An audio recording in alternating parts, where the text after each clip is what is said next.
దివంగత ముద్రగడ పద్మనాభం కుమారుడు బాలు గిరుబాబు మీడియాకు లేఖ విడుదల చేశారు. ముద్రగడ పద్మనాభం వ్యక్తిత్వానికి ఆత్మాభిమానానికి నిలువుటద్దం అని లేఖలో వివరించారు.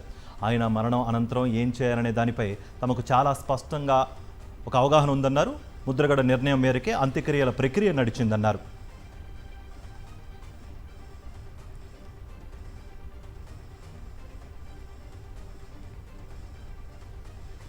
ప్రభుత్వం నుంచి ఎలాంటి లాంఛనాలు వద్దని ముద్రగడ పద్మనాభం చెప్పారని ఆయన కుమారుడు బాలు గిరిబాబు వెల్లడించారు.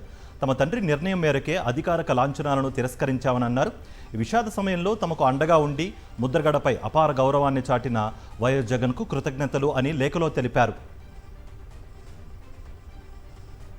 తమకు బార్లపూడి క్రాంతి కుటుంబానికి మధ్య కొన్నేళ్లుగా సంబంధాలు రాకపోకలు లేవని ముద్రగడ పద్మనాభం కుమారుడు బాలు గిరిబాబు వెల్లడించారు.